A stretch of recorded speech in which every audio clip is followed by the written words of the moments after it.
Good day. We are going to take some cool pictures of some flowers I bought yesterday at the grocery store. There's some pretty nice ones in here. I think this is my favorite.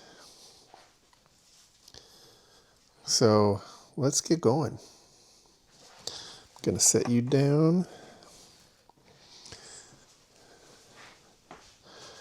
Now, one of the challenges that I've found is how best to support these things without kind of wrecking them in the process. And the best I've come up with is to use one of these magic arms with some paper towel. And the paper towel lets it kind of grab on without actually smashing the stem.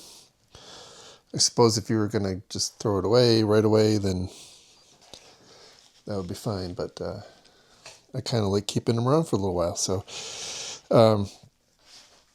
anybody who has watched or seen some of my pictures before knows that I like to take pictures kind of across the top of flowers like this. And with this one in particular, I think what we're going to do is, really try to get in very close.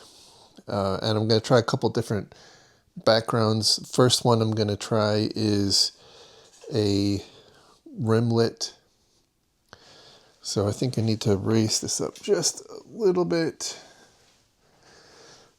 I'm going to get the camera in.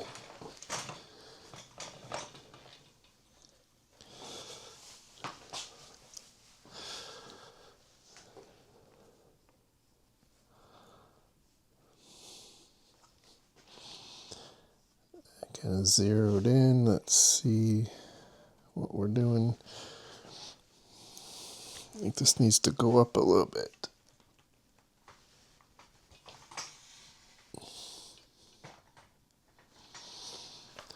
And I can move this down. I think I need to tilt this a little bit forward.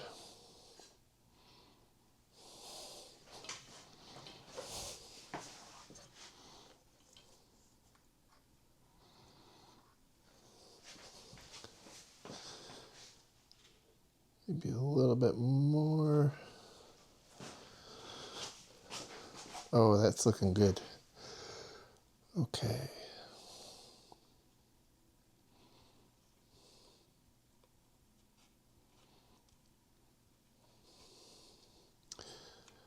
So we're going to flip on our flash now to make all sorts of noise.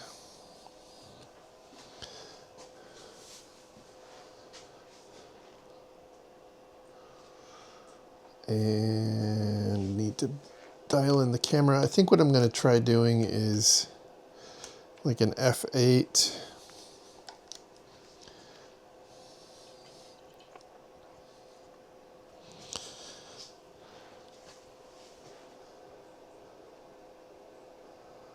Let's see.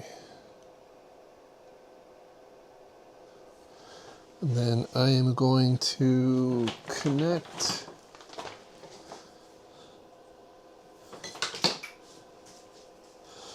a remote trigger to my camera because I have a bad habit of bouncing it around.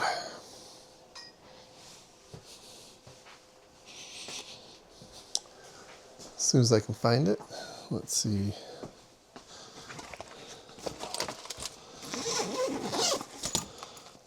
Here we go.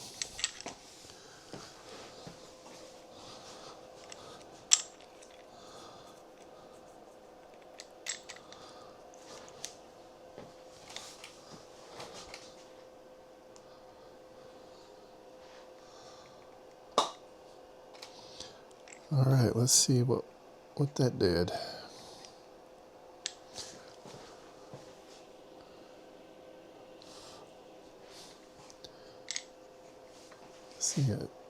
See a dog hair in there. I don't see it. Oh, there it is.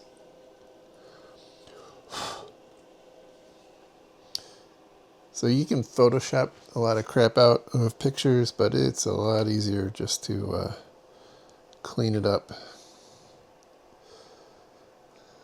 in real life. Saves a lot of heartbreak. Okay.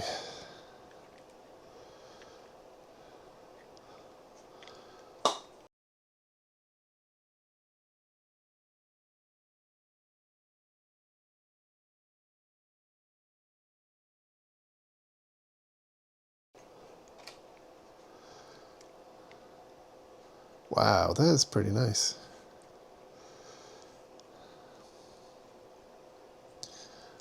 So through the magic of post-production, hopefully you're able to see these as I'm taking them. I kind of like that.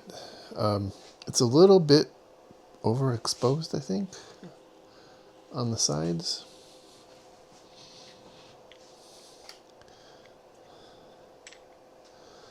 Let's move this down just a tad.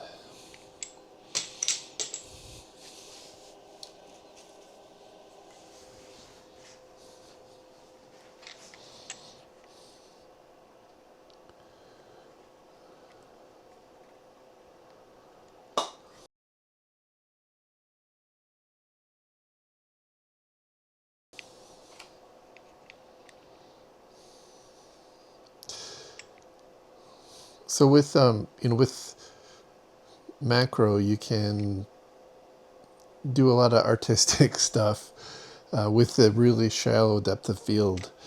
I actually kind of like having a very shallow depth of field on this particular flower. I think the the way the petals kind of curl around gives a super interesting look. The other thing we can do is focus stacking. Again, I'm at f8. This particular lens will go up to like f45, depending on how close in we are, and that'll give fairly decent depth of field. But diffraction starts to creep in, and so the image starts to look a little soft. So one thing we can do, and I'll just give it a shot here, is a focus stack. And so we can do something like, let's see, let's do like 50 shots.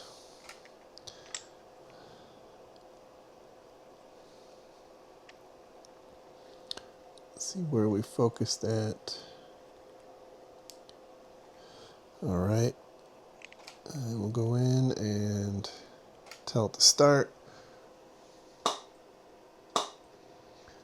So this will take 50 images, so I'm going to speed it up right now for you.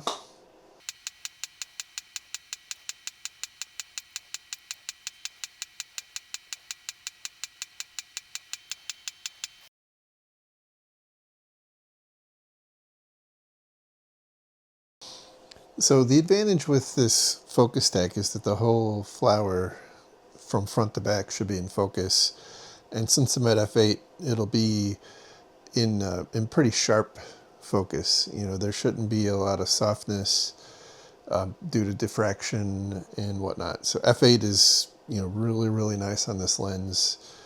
This particular lens is probably one of my favorite. It's the Nikon Z105 millimeter macro lens.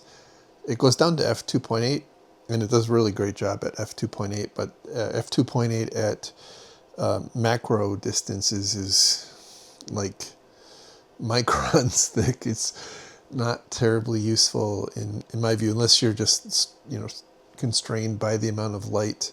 You're not going to get any sort of respectable depth of field. So this is, I think, one of the best ways to use this if you want a nice depth of field. It does require you to have some extra software. I use Helicon Focus. I believe that Photoshop will do it. I think there's a couple of others.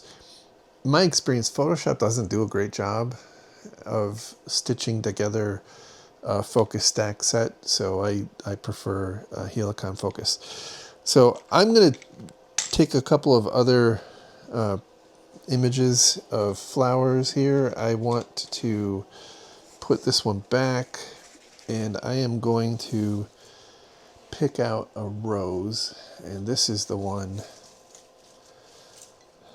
in particular. So I don't know if you can see this.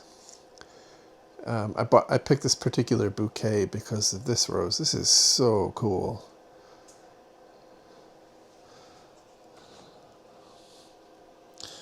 So let's get our handy dandy paper towel, wrap that around,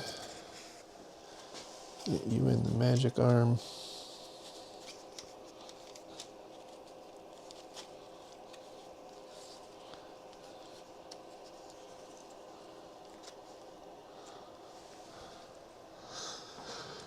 Okay, this should be interesting with the yellow. I'm not sure how this is going to turn out, but let's see.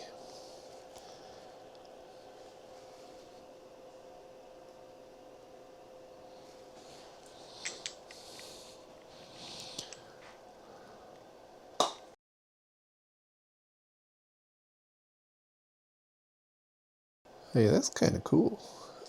I want to get a little more depth from the top, so I'm going to turn a little bit. Like that, move you back.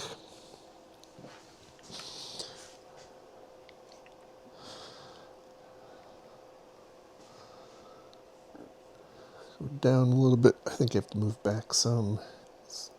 Unfortunately, I'm not showing what's going on here, but what I'm trying to do is set the focus point for the dead center of the flower.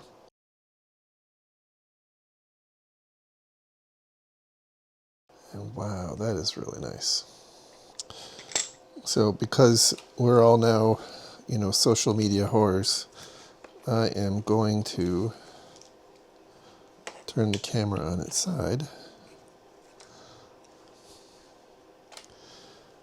so I can get a 9x16 .